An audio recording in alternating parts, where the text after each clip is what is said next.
What's up, everybody? It's Jakal here from /play.net. Today we're going to be going over my replay for the first game of the Crystal Maiden build, Snowblind. This was a build that I created for my Breaking the Build series of articles. If you haven't read that article, then feel free to go over to /play.net and check it out. As you can see here, I have the starting items that I had written down in the article, which is 3 tangos, healing salve, gauntlets of strength, and 2 clarity potions.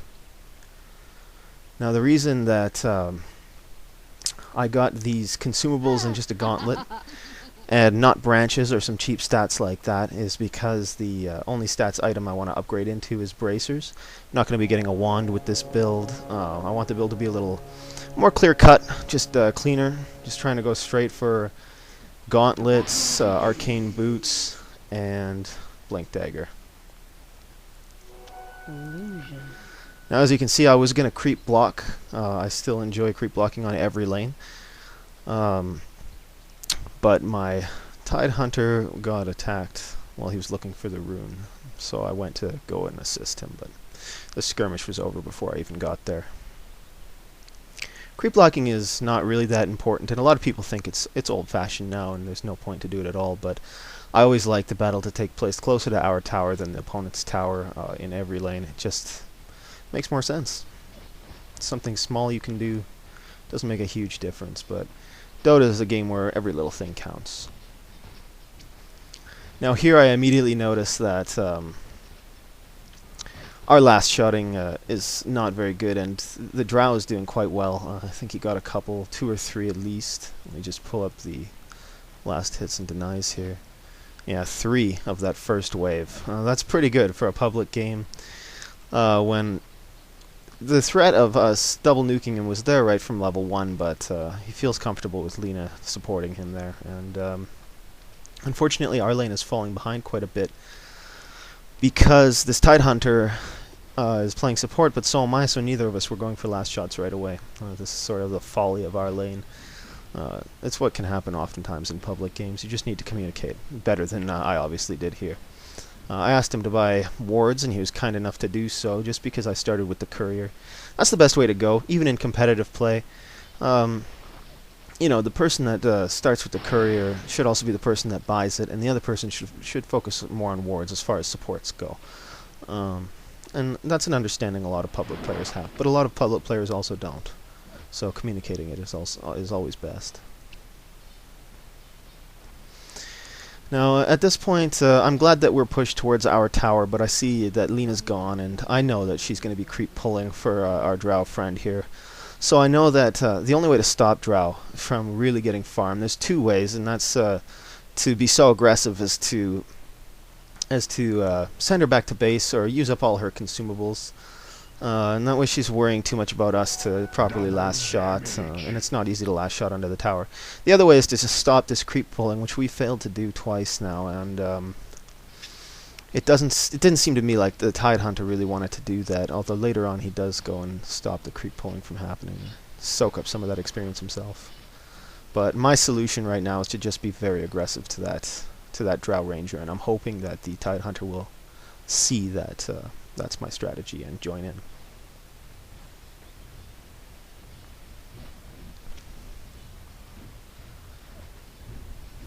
Now, normally what you should do is, especially if you're a support, is you should really be paying attention to the other lanes.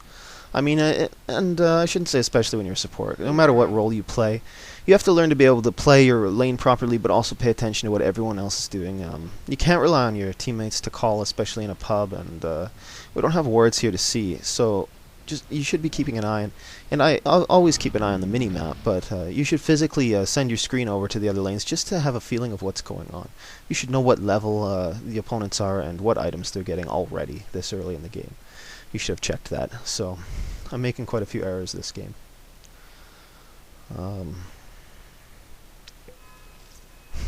Seems like Tide is getting really aggressive without me there. I was a little worried for his life, but he was just checking to see if there was more pulling. Now that he sees Lina's in the lane, he knows that that's not happening. There I waste one of my clarities by letting letting a creep hit me. And here the Drow and Lena didn't communicate properly. The Drow came in try and flank us, but she came in alone, and it's going to cost her life here. First blood. For me. Blood in the water. Lena wisely retreats. Radiant's bottom tower is under attack.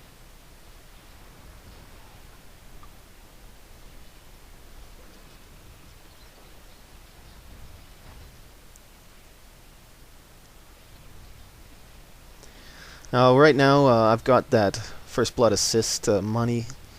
My consumables are just about used up, and I'm getting to that 500 gold mark now. Depending on how your lane's going, you should always think about what your next item is going to be, or what basically the first item you buy is going to be. Oftentimes at this point, I'll go for boots. This is definitely a good choice, especially when they've got slow in their lane and they're being very aggressive. Boots are going to save your life more than the extra stats, but in this case, I'm not sure what I do. I think I go Bracer, and in this case, oftentimes I will go Bracer when you're the most dominant one on the lane, when you have a slow and they're not rushing boots, so you know that they're not going to outrun you. The extra stats could be a better way to spend that first 500 gold or so. As you can see, I already upgraded the courier. I did that with my first 220 gold, as you basically always should. If you're the one who bought the courier, you should upgrade it as quickly as possible. If you haven't done it by the 5-minute mark, then I consider that a pretty big fail. And the reason for that is just that it's going to help your team, as a whole. It's going to help your team a lot more than whatever you would have bought for yourself at that point. Unless, of course, you're getting, aggressively pushed back and you really badly need to buy, another salve or some more consumables, then that's understandable that it delays the flying courier a little bit, but not too much. Now, here, we're getting very aggressive. We've tasted blood. And both of us are sort of considering diving the tower. I think we both consider it quite a few times. Because of my Tidehunter's decent warding here, we know that this gank's coming in, so we're safe. Just another example of why you should always be watching the minimap. This wasn't called by my teammate because our teammate wasn't mid, and therefore didn't notice that his opponent in his lane had come for a gank. And that's understandable. So, if he's going for a gank, he can't always have an eye on his lane. Ideally he should, but that's not always going to be the case. So it's your job and your job alone to know when you're getting ganked. It's not your opponent's fault or your teammate's fault if you get ganked. It's always your own fault.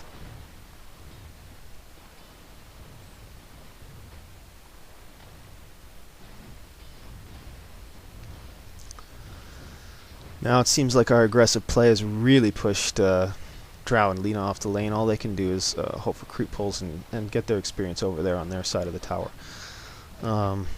This is really great for us because even though technically we are two support players, because of the build I'm going, it's really great for me to get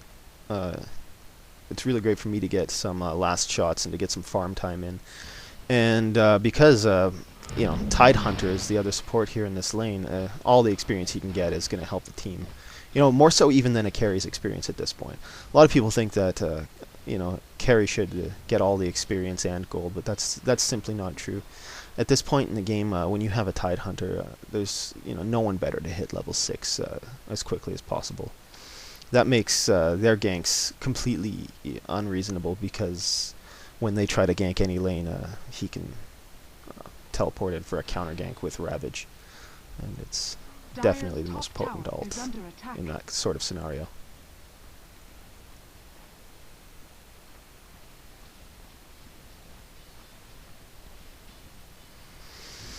As you can see in this game, and as you'll see in the other two games, my last shotting is leave a lot to be desired.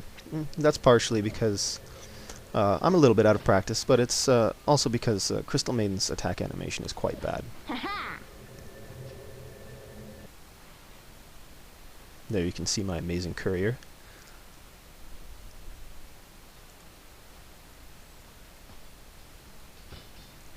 the unusual Dire Tide courier. Quite proud of it, as I am of many of my couriers. I have a nice little collection going. Now here comes a key moment.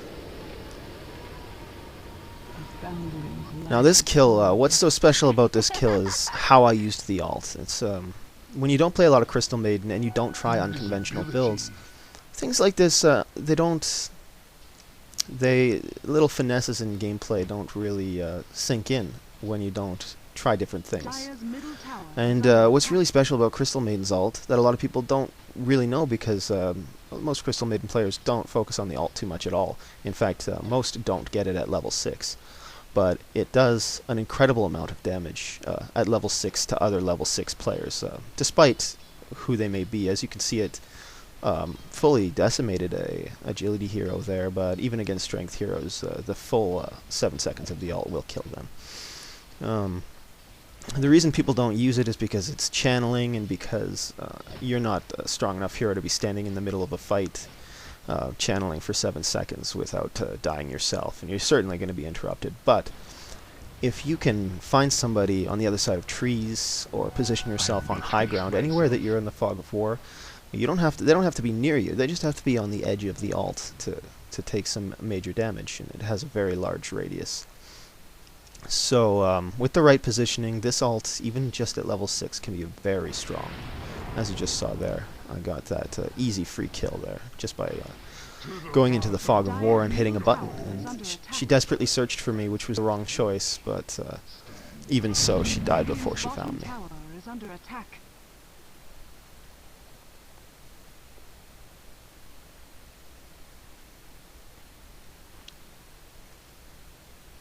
That puts me at pretty modest 1-0 with 1 assist. I'm really happy with this. Anytime that I haven't died in the laning phase, and by now the laning phase is officially over, this is the mid-game. But because no one's up here taking this farm, I'll take it, because with this build, my core items are quite expensive. I not only want those Arcane Boots and Blink Dagger for the positioning and for the constant mana, so that my ganks never have to stop, but I also want the Shadow Amulet, because that's sort of the key to the build. I want to be able to blink, not in the middle of fights per se, but on the outskirts of major team fights, where normally it would be really dangerous for me to go. But I want to be able to blink in and Shadow Amulet. This is something I've never tried before this article, so I'm glad I got these 3 games to try it out, and it worked quite well. As I believe you'll see in this game, there are a couple key team fights where I get it off, and I do a lot of damage, perhaps even win fights that otherwise we would have lost. As you can see, I picked up some wards here. I really didn't want to have to pick up some wards, but after the initial set of wards, that Tidehunter sort of gave up on it or forgot about it, so it's going to slow down my core items quite a bit, but you know, wards are more important for the team than anybody's items. You know, wards are the most important thing. You need vision. This is something that a lot of public players don't understand, or maybe they know it, but they don't want to have to, so they just don't pick supports, and I think that's really unfortunate. And I think that Valve introducing the custom wards you can buy as items is pretty cool, because at least that's a little incentive for, you know, players to be warding more, because you can see, as you can see there, I've got the pretty cool looking wards. I think those are the Warlock ones. She's going to regret she came up here alone. Ravage always makes for a really easy kill this early in the game. 2-on-1. So as you can see, me and Tide, we pretty much stuck to our lane, even well into the mid-game, and it worked out really well for us, because we're shutting down their hard carry. Now they also have Phantom Assassin, so they rolled 2 hard carries here.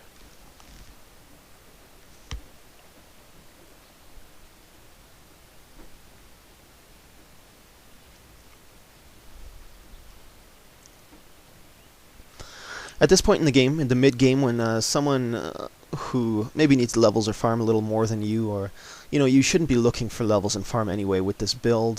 This is like a ganking Crystal Maiden build.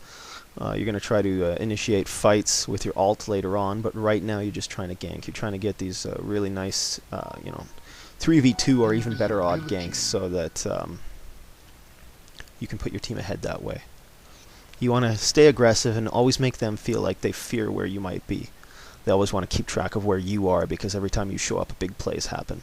You know, that's sort of the role you're taking here in the mid game, and I really should have started roaming earlier, but I didn't want to leave my lane alone. I didn't want to let them get free damage on the tower, and I didn't think that you know, all that farm should be going to nobody. So, and I think I made the right choice in this scenario. Now here she comes back alone again. Didn't learn her lesson. This is what you should be doing. Finding somebody who wants to gank with you. You know, you should have 2 roamers. And just make plays happen, especially on their carries. When you can shut down their carries like this, it's excellent.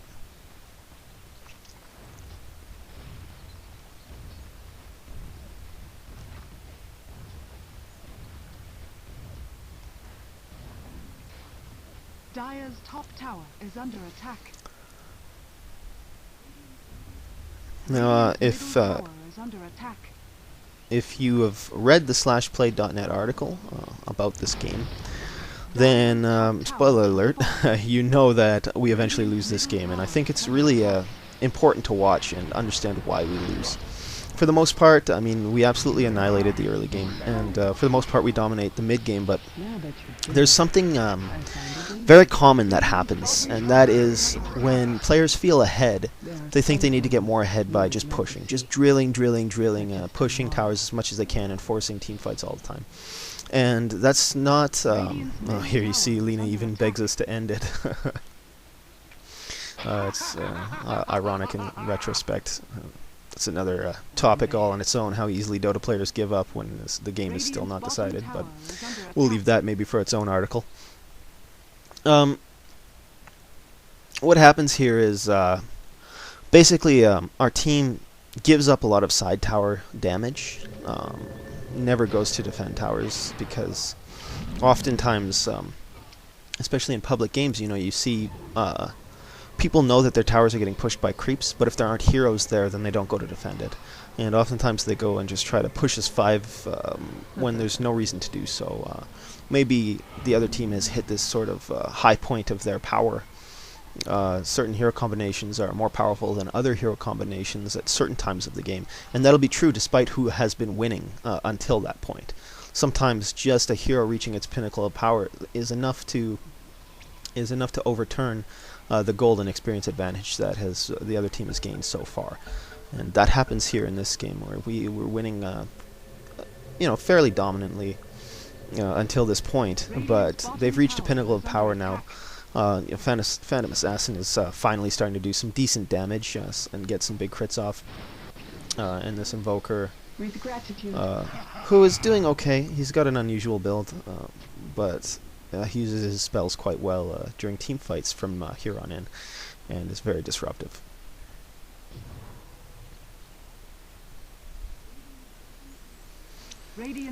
As you can see, or as you will see, the enemy team groups up a heck of a lot more than we group up, and we try for these small 2 or 3 man ganks. And it always ends up that their team sort of collapses on us as soon as we try this, and so we take more fatal blows than they do whenever we try this. As you can see, we can't go in there. It's certain death if we go in there, but we don't want to abandon our teammate. But he's in too far, and that's a guaranteed death. This Phantom Assassin lags out a couple of times, so it's a bit of an advantage going our way. For some reason, the other team just doesn't want to pause for them. Cast upon the tides. I made fish sticks. And as you can see there, we were in their jungle, and it was just 2 of us sort of escaping the battle that we were going to engage in earlier, but they had a vision of us in there, and it was an easy gank.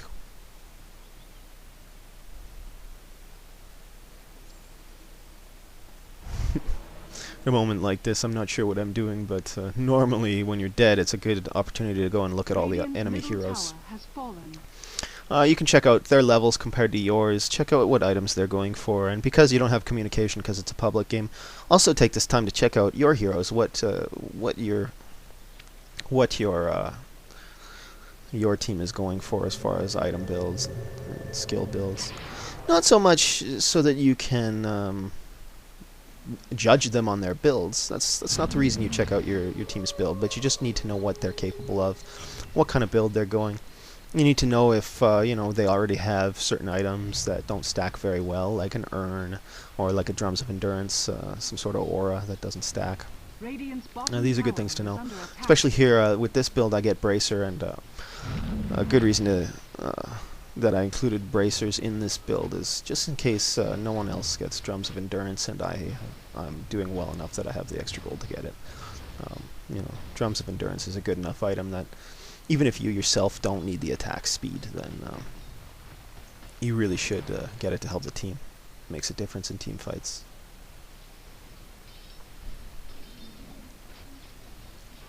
Radiant's bottom tower is under attack.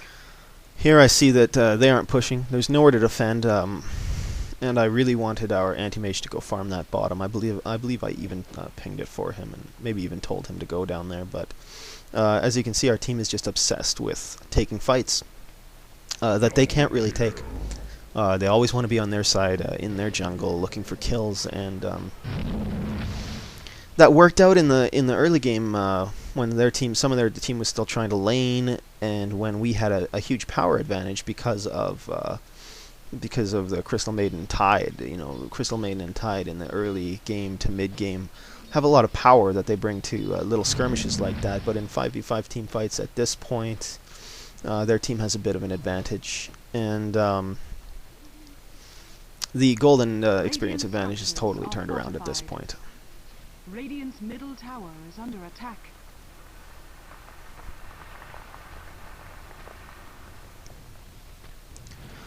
When you see that you start to lose team fights, it's best to really cut your losses as a team and suggest to play defensively. Wait for them to make mistakes. You know, when you try to force things and you're already at a disadvantage, then most likely it's not going to go your way. When you try to force these big plays on their side of the map, when you already have been losing with this strategy, then all that's going to happen is that you're going to give away more and more kills, and it's going to snowball out of your control, because when you try to force things, you're the one who's going to be making mistakes. What you really should do here is try to get as much farm on your team as possible. Here we got a little pause here, so it's a good time for me to explain this, but at this point in the game, it's best to just get as much farm as possible, as close to each other as possible. So, say in this scenario, you take mid and bottom lane, while you know, the rest take our jungle, and you just get very quick farm. You kill 1 or 2 waves, and then you have enough time to all port to top to defend. And if that one player is still there top, you see, it's right now it's Sand King by himself. Then when you port there, it's a very easy, you know, very quick catch and kill scenario there, and then everyone else can disperse back to mid and bottom lane, while maybe the anti-mage sits there where we just got the kill and farms up the wave that just got pushed in. So that sort of strategy works a lot better than just trying to group up as 3 or 4 and find someone in their woods, because that 3 or 4 might run into all 5 of them.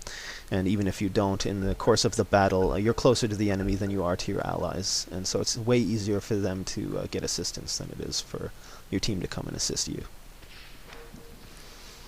But that's a general rule for as soon as you see that, like the moment you see that you're not really winning the skirmishes or the team fights anymore, that they have a bit of an advantage in that area, it's best to cut your losses there and not force them anymore, and to let them try to force you, and let them make the mistakes so that you can capitalize on them. Because it's late enough in the game, 21 minutes, it's late enough in the game that one teamfight win means, you know, a tower for the winning side, maybe even 2 towers. You know, if it's a tier 1 and a tier 2, you might have enough time that you can push down a tier 1 and a tier 2 in the time it takes for the team to revive.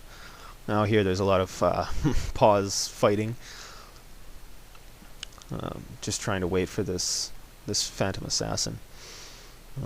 I believe one of her friends said that she is coming back. Yeah, there we, you know, someone said it earlier. He is coming back, so, you know, courteous thing to do is just to wait. It's only a couple minutes that you have to wait when someone's reconnecting, so why not wait?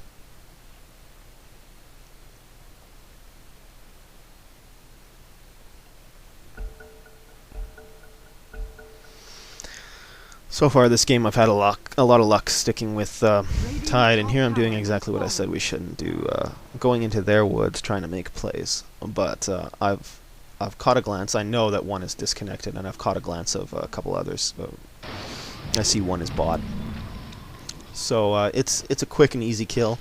If you don't have wards in their jungle, you shouldn't do this. If you do have wards in their jungle and you can see that no one's coming in and no one is close there to assist him, then that's a great play. But right there, that wasn't a good play. We just got lucky. Right now I'm 4-2 and 3. I feel like the build's working out perfectly. You know, up until this point, you can see I'm about to get Blink Dagger. Up until this point, you're just trying to use your mana to make plays, and even if you don't get kills with it, force people out of lanes, force people out of their positions, and you just use those mana boosts to really make a lot of plays, jump from lane to lane. Your role it's still the mid game, and your role is still really to go to where you think the action is, or where you can like force the opponent to back off.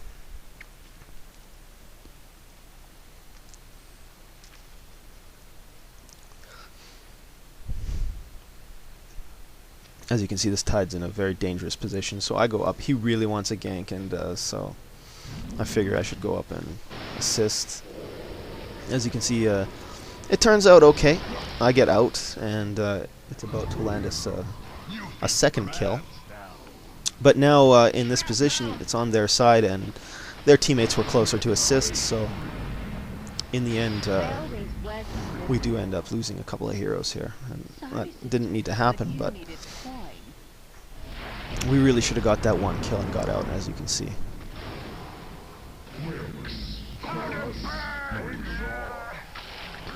Getting too greedy is just never a good idea. Now, Phantom Assassin has been gone a long time. That's a huge advantage our way. And the game's even safe to leave now, but nobody does. If someone had left, I wouldn't have used this game for the article. But nobody left, and Phantom Assassin does eventually come back. And despite... I especially used this game because despite our advantage here, both in kills and right now in players, we still managed to lose.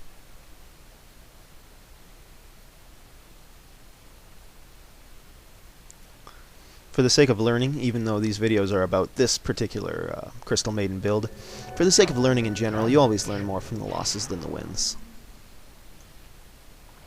You should pay more attention to what happened during the losses, more so than the wins.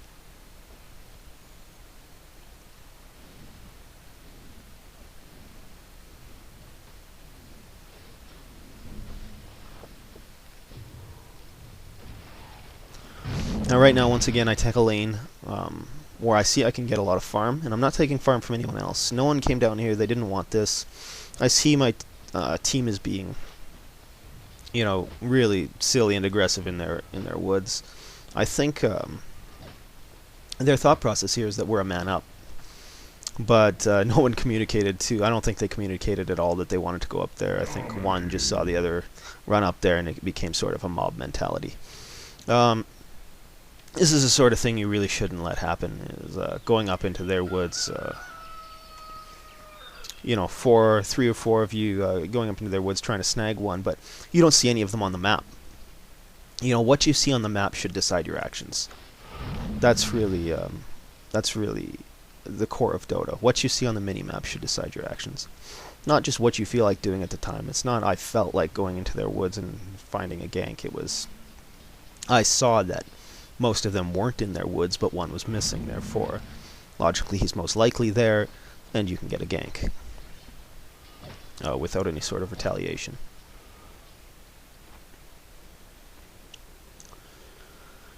This late into the game, when people, when they die, they stay dead for a long time. You should really focus on team fights, though. This is when team fights are more important. You can see I'm fishing with my ult a little bit. I didn't know how far they were in, or if they even wanted to fully retreat, so I blinked in and ulted. Didn't work out, but Those are the sort of things you have to do sometimes. Sometimes if you feel like maybe they're going to turn around because they got backup, you know, I blinked into fog, so I knew if they turned around right there to try and fight that they couldn't interrupt me or kill me during my channel. I felt like anytime you're in the woods, you should always look for opportunities to take advantage of the fog. When you're playing Crystal Maiden and you really want to get good ults off, always just look for the right positioning to take advantage of fog war. That's really the trick of her ult. Because if you blink in the middle of everyone, then it's not going to work out for you.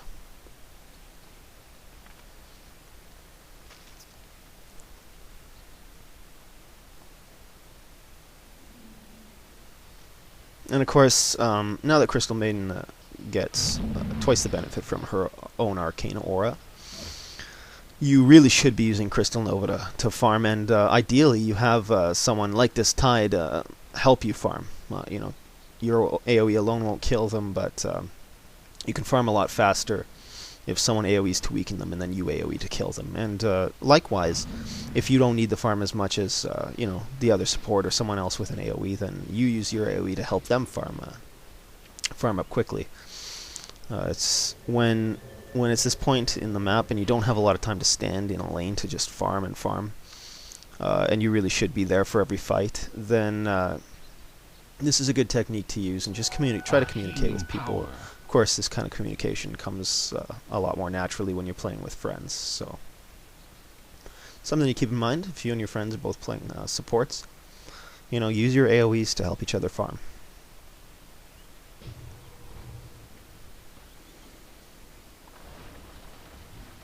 Especially since at this point in the game, it's not about keeping the creeps close to your tower so that you can farm like it is in the early game. At this point, it's about farming all of them and pushing them away from your tower so that when you leave to go engage in a team fight or a skirmish, then the creeps aren't close enough to your tower that they're going to push in. And as you can see, we failed to do that because we're engaging in this giant team fight. Oh, here comes a big ult. This is the sort of thing I wanted to do. Not right in the middle, but right on the outskirts, and I used the Shadow Amulet, so they couldn't interrupt me, or at least they had a very short period of time, a short window in which they could try to interrupt me or kill me. And as you can see, it worked out well there. I caught 3 people with it, and it ended up with a really great team fight. A little less proud about winning that team fight when Phantom Assassin is still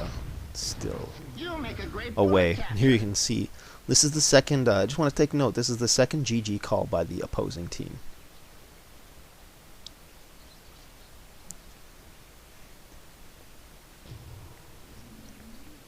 But you can see what happens even when you're ahead, the wrong choices, when you don't know how the mid-game should flow, then it's really easy to throw away a game.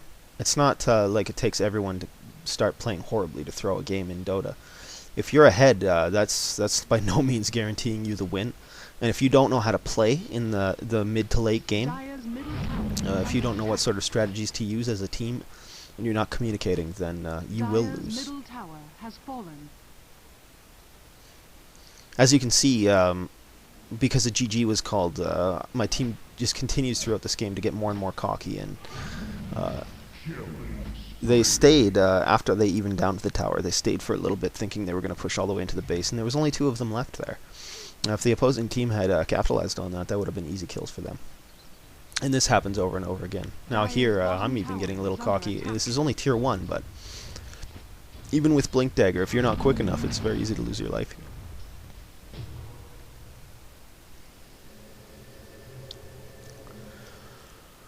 Now, I have confidence in my skills, and you always have to have confidence in your skills. I knew that if I saw someone coming, I could probably blink away. Now, here's where the real mistake comes in. I'm hoping that, and this is something cool you can do with the Shadow Amulet, so it's not so much of a mistake, but I was hoping that the whole team would come and help me get this triple kill. Now, I see only 1 is left there. I figure the other 2 have escaped, but they're really baiting, and the bait works out perfectly. As you can see, I blink in, I initiate, and my team's not in position. Now I'm in the middle of 3 heroes, and it's a really bad place for me to be. It's a very easy kill to kill a Crystal Maiden at this point in the game. For someone that hits hard like a drow, even if their farm was disrupted the entire game, they still hit hard enough to melt a Crystal Maiden very quickly. I should have waited for that tide. Probably should have waited even for the Ravage at this point. I knew Ravage was up, but I didn't wait for him to initiate with it, and I probably should have. Still, it was kind of a good example of the cool things you can do with Shadow Amulet, rather than just the trick of ulting and Shadow Amuleting in a team fight. There's many other things you can do with it. In a scenario like that, it's great to have some sort of global presence, say maybe an AA using its ult, or Nature's Prophet to port in when you're about to make a gank like that. You just position yourself, let them walk into you, use global presence in the Shadow Amulet to get a nice gank. There's a lot of great things you can do with Shadow Amulet, which I didn't realize before I started this. You know, I didn't view it as a very good item, to be honest, and I like it quite a bit more now. I might try it on other heroes.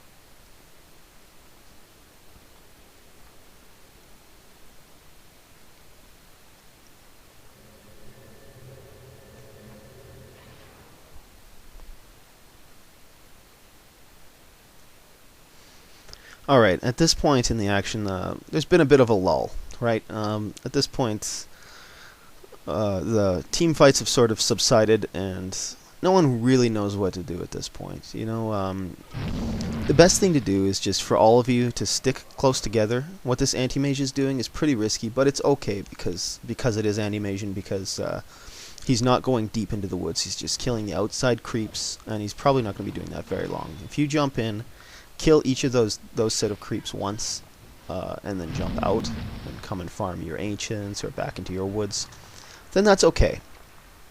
How long he's staying here now is that's not a good idea. You can't really rely on Blink when there's a Drow Ranger, when there's a Crixlis who probably has Blink Dagger, this sort of thing. Blink isn't the end-all be-all of escapes, that's for sure. Invisibility. At this point, I'm not sure what this Invoker was thinking. Oh, he was thinking that he could get away because of Invis. Looks like he was right. Although, you see, because I was quick with my ult, it almost killed him alone. If one of us had dust, or if someone else had hit him with something at that point, then it would have been an easy kill with the ult. The ultimate is really powerful when you find great ways to use it, when you find great positioning and great scenarios in which you can deal massive damage. Then it becomes really strong. And that is what this whole build is about, right?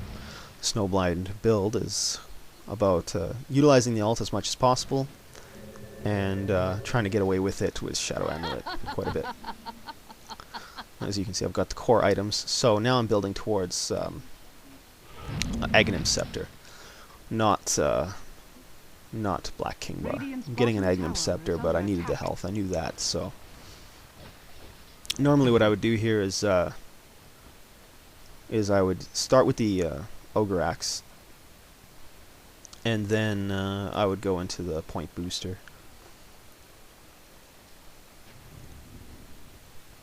Because my mana scenario is quite fine. When you have max points into Arcane Aura and you have mana boots, then you really shouldn't need more mana points. Even though at this point, the alt costs 600, so that's hefty. So the extra mana later on when you finish the Aghanims is really quite nice.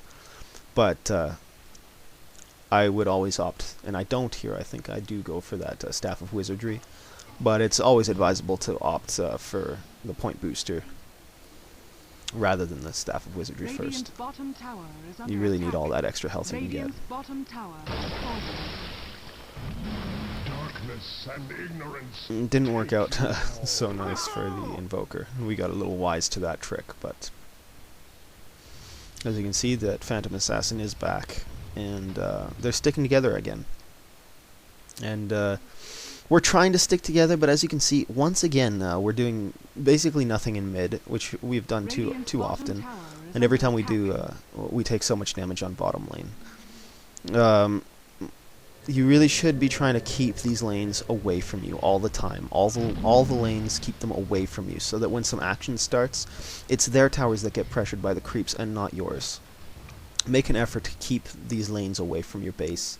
When they come close, yes, that's an opportunity to farm, but you should just farm them and push them away. There's very few opportunities, or there's very few scenarios where you should try to be keeping them close to your base, and that's only when you know that both teams are going to try to avoid a lot of team fights. So there's going to be, huge downtime in the action.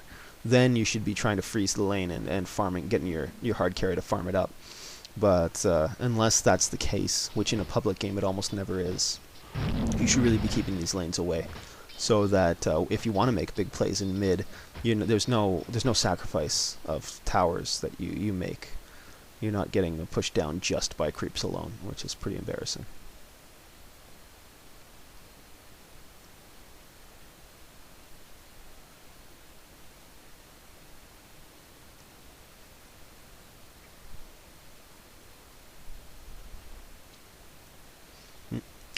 Another good tip is to just have a beautiful courier. Because people with the best couriers, they often win. So, pro tip, guys. Get a sick courier. Here we go. As you can see, I use my trick. We managed to kill... We do manage to kill the Aegis off with it. But that was a poor engagement. They had a much better positioning. And I got hit by the tornado. And if I didn't, I would have gotten hit by the epicenter. So with that poor positioning, it didn't work out so well. And it was bound to fail. So I really shouldn't have jumped in there. But I knew the team was going to fight no matter what I did. And I really wanted to back them up. Maybe if I had caught the... Sand King at the edge of the ult, then he couldn't have epied and blinked in. He just would have epied and the blink would be on cooldown and he'd be kind of screwed. He would have to stun in, which probably would have been much less useful. But even if I didn't get hit by that tornado, the epi would have killed me. So, not much luck there. And the game is coming to an end here. You can tell because that was the last mistake they were going to let us get. When you make this many mistakes in a game, you give a lot of, you give Roshan away for free, basically. I'm not even sure we noticed that Roshan was happening. And now they realize the pressure is on our base, on 2 lanes. If they just stick as 5 here, then they can probably do a lot of damage to the towers and maybe even push in. And they're right. This is the right choice. At this point in the game, if you can successfully keep the team in the base, then you should do so. Because as you see here, we're about to push out here, but if you can keep them into the base, you should always do so. That map control is completely invaluable. I mean, you can use only 2 or 3 heroes to keep them in the base and keep the fear in them, while you let the hard carries continue to farm their jungle. And then even if they do push out like this, they can't farm the jungle because the creeps are dead until the next minute. So here it didn't work out so hot for them. We pushed out as 5 and they were not prepared for us to do that. They thought we would sit in and defend it. And that was kind of silly since the creep waves were no longer pushing on our tier 3s. So obviously we're going to push out.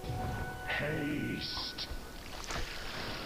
Nice little team fight here. Another glimmer of hope for us. As you can see, this game is incredibly back and forth. This was not a one-sided game by any means. And I'm still at an even ratio with 13 assists, so I would say I'm doing quite well. If you have a big number of assists, a nice number of assists, and your score is even or better, then you're succeeding. By all means, you're succeeding as a ganking support. That's for sure. And it's only, especially if most of your deaths were only as you headed later and later into the game. Your power is in the early game, so you should do well in the early game. And by this point, I've hit the mark. I always expect that I do better than this, but I'm not disappointed by it, by any means. More than anything, I'm just happy that in the first game I got the core items up that I had mentioned in the article, just so I could test them out. And right now I'm really pleased with them. I'm pleased with the Shadow Amulet more than anything because I thought that would be the disappointment of the build, but it was also the core idea, the Shadow Amulet, to go invis while you channel the ult. It was sort of the core idea, and I'm glad I got it off, and I'm glad that it worked quite often in team fights. It's getting to that point where Shadow Amulet's gimmick is no longer so effective, and so much damage goes on me right away that I don't even have the 2.5 seconds. But in the mid-game, it was very effective, and I was happy with the build overall. This is only the first game. The other 2 games will be going up over the course of this week. You can check that all out on our YouTube page. That's YouTube /play esports.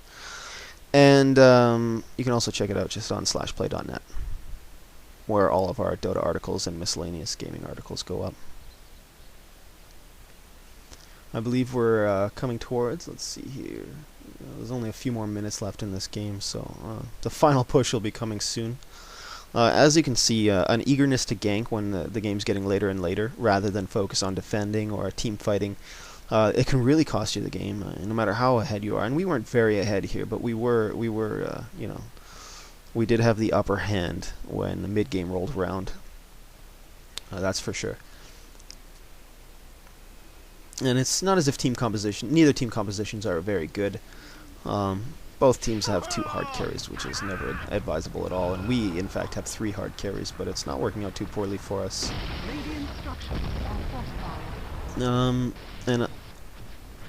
We do try to keep up the warding as much as possible, but as you can see, we've warded a lot more than the enemy team. So there's no obvious answer as to why we lost the way we did. But as far as I'm concerned, it really was just them focusing more on team play. You know, we got a little too excited about just getting ganks and being in their woods and being really aggressive. And we sort of fell apart as a team towards the end of the mid game.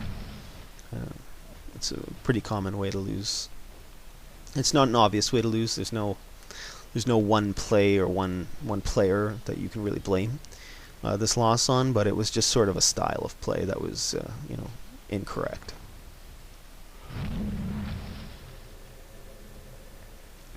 As you can see, the Animage, you know, is on top of farm, as he should be. You know, last hits and denies go to the Animage by a long shot, as they should. You know, Animage is more or less the best farmer in the game if he goes Battle Fury. So it's not that, you know, it's not the carry's fault. It certainly is not the support's fault. We did a great job roaming, killing in the mid game, making plays, but all of that goes towards a purpose. You know, the hard carry farms, and you know, the roamers roam, and everyone plays out their role towards a goal, and that goal is winning those team fights, forcing team fights and winning them in the later stages of the mid game and in the late game. And so we set up all the building blocks, but we had the foundation, you know, in the early and mid game, but we just didn't follow through. We didn't follow through at all with good team play.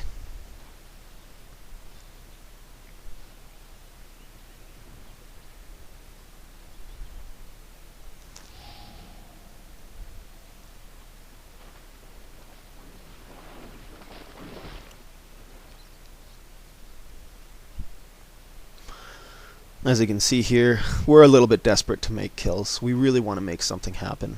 You shouldn't do this, especially when you're behind. That's the worst time to do this. If you're going to go and try and make kills like this, at the very least dust. But I'm pretty sure our thought process here was that there was only 2 of them there. I think we just didn't see the 3rd player, and we figured we could go in and make something happen.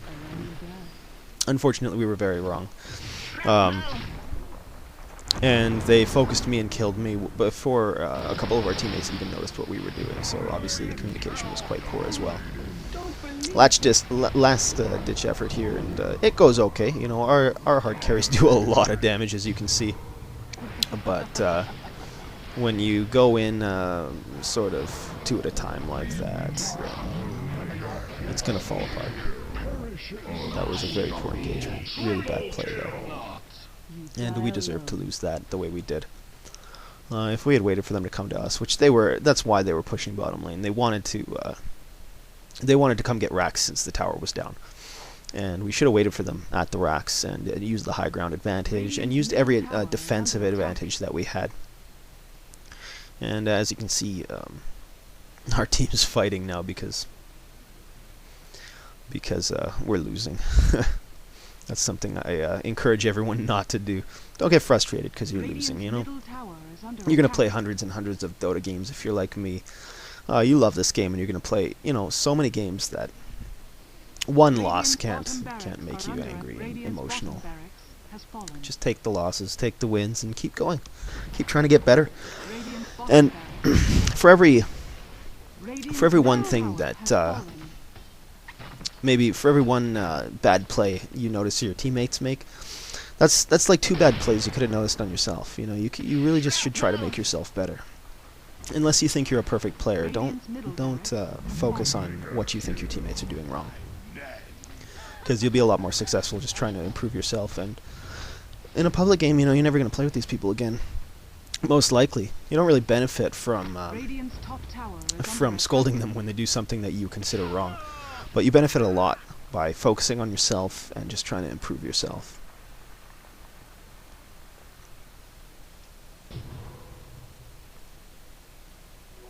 Regeneration. Now they're doing something really wise, which is, even though they have 2 racks down, and this is an easy win right now, they're taking the time to take this Roshan because they know it's free. We can't stop them. It's just physically impossible. And when a win is almost guaranteed like this, Roshan really, you know, seals the deal. Them getting that Aegis is the nail in the coffin. So they're not. It's not unsportsmanlike to take your time when you're winning this badly. You know, don't ask them to push in right away, or you know, don't blame them because they're not just coming at you like a bunch of rabid dogs. They should be taking their time. They should be waiting for this Roche. They should be getting this Aegis, then grouping up, making sure the creep waves are away from their base, and then pushing when the time is right. That's the correct play. You can't get mad at your opponents for playing correctly.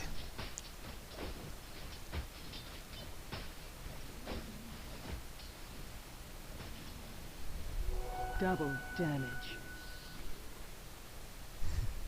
I'm not sure what Lifestealer was doing there. I suppose he gave up a long time ago and was just going to kill some neutrals for fun. And this is the final push of the game. So that's it. Nothing we can do about it, and we know it. I'm just going to try and get one more cheeky ult off here. That's why I'm rushing up to them, but I see that that's not a good idea. I'm trying to position myself. I just want to get one last little hurrah in. I always do this when at the end of a game I'm losing pretty horribly. I like to just get one last cheeky maneuver on. But this is the end of the game, guys. I hope you enjoyed Game 1 of the Crystal Maiden build Snowblind. Like I say, if you missed the article, then you can go check it out at /play.net. And if you're looking forward to the other 2 games for this Crystal Maiden build, then just keep an eye on our YouTube channel. It's youtube.com/playesports. And we will be occasionally putting up the games for the Breaking the Build article that I do weekly on /play.net. So thanks for watching, guys, and I hope you enjoyed the Dota. Radiant's middle tower has fallen. Radiant's ancient dire victory.